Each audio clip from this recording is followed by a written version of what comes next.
LLB second year के subject PIL में हम विधिक सेवा प्राधिकरण एक्ट पढ़ रहे थे। उसमें आगे के वीडियोस में मैंने आपको राष्ट्रीय विधिक सेवा प्राधिकरण और राज्य विधिक सेवा प्राधिकरण के संबंध में पढ़ाया। आज हम जिला विधिक सेवा प्राधिकरण के संबंध में पढ़ेंगे। विधिक सेवा प्राधिकरण एक्ट 1987 की सेक्शन में 9 में दिया हुआ है कि जिला विधिक सेवा प्राधिकरण के गठन के संबंध में सभी प्रावधान अभिलिखित किए गए हैं। इस प्राधिकरण का मुख्य उद्देश्य जो इस सेक्शन का मुख्य उद्देश्य है, जिला स्तर पर विधिक सहायता कार्यक्रम को प्रभावी करना। यानी जिला विधिक सेवा प्राधिकरण का मुख्य उद्देश्य क्या होगा? विधिक सहायता किस स्तर पर? डिस्ट्रिक्ट लेवल पे, ठीक है, डिस्ट्रिक्ट लेवल पे विधिक सहायता प्रदान करना। तो जिला विधिक सेवा प्राधिकरणों की स्थापना किसके द्वारा की जाएगी? राज्य सरकार द्वारा, और वह भी उच्च न्यायालय के मुख्य न्यायाधीश के परामर्श से ऐसा किया जाएगा। ये प्राधिकरण एक्ट के अधीन प्रदत्त शक्तियों का प्रयोग एवं कर्तव्यों का निर्वहन करते हैं। ये हम पढ़ रहे हैं सेक्शन 9। अब हम देखते हैं इसका गठन कैसे होगा। सेक्शन 9 का 1 में हमने इसका गठन के संबंध में पढ़ा कि उसके उद्देश्य क्या है। अब हम गठन किस तरह से गठन होगा इसके संबंध में हम सेक्शन 9 का सबसेक्शन 2 देखते हैं। ये कहता है कि प्रत्येक जिला विधिक सेवा प्राधिकरण में जिला न्यायाधीश अध्यक्ष होगा, यानी डिस्ट्रिक्ट जज। अध्यक्ष के अलावा उतनी संख्या में अन्य सदस्य होंगे जितनी राज्य सरकार द्वारा सुनिश्चित किए जाएंगे। यानी राज्य सरकार सदस्यों की संख्या तय करता है और सदस्यों की क्वालिफिकेशंस, योग्यताएं और अनुभव, उसका निर्धारण भी राज्य सरकार द्वारा किया जाएगा। और इस संबंध में राज्य सरकार उच्च न्यायालय के मुख्य न्यायाधीश से परामर्श करके ये सब तय करता है। अब हम सचिव के संबंध में पढ़ते हैं। जिला विधिक सेवा प्राधिकरण में एक सचिव की नियुक्ति की जाएगी। ऐसे सचिव की नियुक्ति जिला विधिक सेवा प्राधिकरण के अध्यक्ष के परामर्श से राज्य विधिक सेवा प्राधिकरण द्वारा की जाएगी। यानी सचिव की नियुक्ति कौन करेगा? राज्य विधिक सेवा प्राधिकरण, न कि राज्य सरकार। सचिव के पद पर ऐसे व्यक्ति को नियुक्त किया जाएगा जो जिला मुख्यालय पर सिविल न्यायाधीश या अधीनस्थ न्यायाधीश से अन्यून पद पर पद स्थापित हो। यानी कि सिविल न्यायाधीश या अधीनस्थ न्यायाधीश से कम पद वाला व्यक्ति नहीं होना चाहिए, यानी एटलीस्ट इस लेवल का व्यक्ति होना चाहिए। सचिव द्वारा ऐसी शक्तियों का प्रयोग और कर्तव्यों का निर्वहन किया जाएगा जो उसे अध्यक्ष द्वारा सौंपे गए हैं।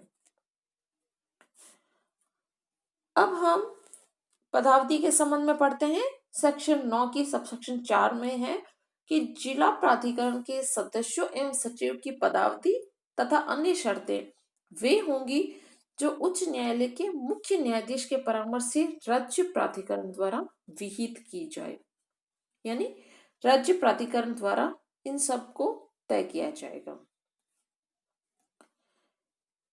इसमें कर्मचारियों के संबंध में प्रावधान दिया गया है कि जिला प्राधिकरण अपने कर्तव्यों के सफल संचालन हेतु उतनी संख्या में अधिकारी और कर्मचारियों की नियुक्ति कर सकेगा जितना कि राज्य सरकार तय करे, और राज्य सरकार इस संबंध में उच्च न्यायालय के मुख्य न्यायाधीश से परामर्श करके यह तय करता है। और ऐसे अधिकारियों और कर्मचारियों के वेतन, भत्ते और अन्य सेवा शर्तें वे होती हैं जो राज्य सरकार विहित करेगा, और इस संबंध में राज्य सरकार उच्च न्यायालय के मुख्य न्यायाधीश से परामर्श करेगा। अब खर्चों की पूर्ति कैसे होगी?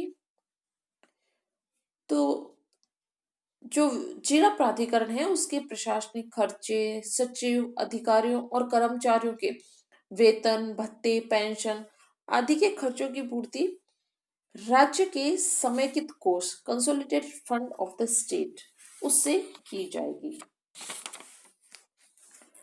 अन्य व्यवस्थाओं के संबंध में कहा गया है कि आदेश जो जिला प्राधिकरण द्वारा दिए गए हैं या विनिश्चय दिए गए हैं वे ऑथेंटिकेट किए जाएंगे किसके द्वारा, या तो सचिव द्वारा या फिर जिला प्राधिकरण के अध्यक्ष द्वारा जिस अधिकारी को प्राधिकृत किया गया है।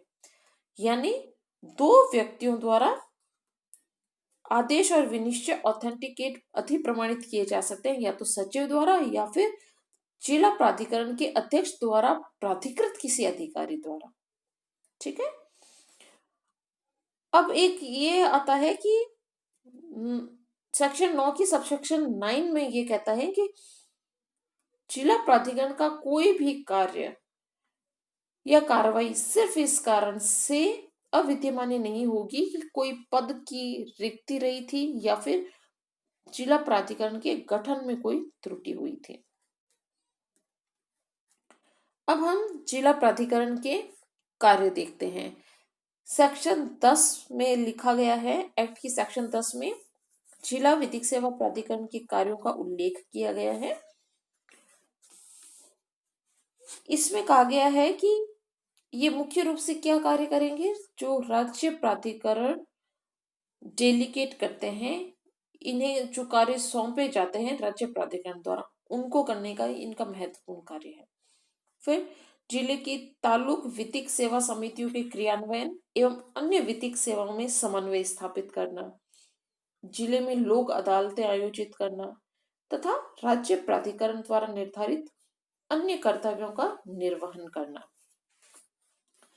जिला प्राधिकरण का यह भी कर्तव्य है कि वह विधिक सेवाओं को मूर्त रूप प्रदान करने के लिए सरकारी, गैर सरकारी संस्थाओं, यूनिवर्सिटीज और अन्य संगठनों से समन्वय करते हुए निर्धन व्यक्तियों को विधिक सहायता प्रदान करने की ओर कदम बढ़ाए। इस तरह से आज हमारा ये जिला विधिक सेवा प्राधिकरण का टॉपिक भी एंड हुआ। नेक्स्ट वीडियो में हम तालुक विधिक सेवा समिति पढ़ेंगे, जो कि संशोधन 1994 से इंसर्ट किया गया और उसकी सेक्शन 11A है। और उसके बाद हम सेक्शन 12 और 13 भी पढ़ेंगे कि विधिक सेवा के हकदार कौन व्यक्ति होते हैं। Thank you so much.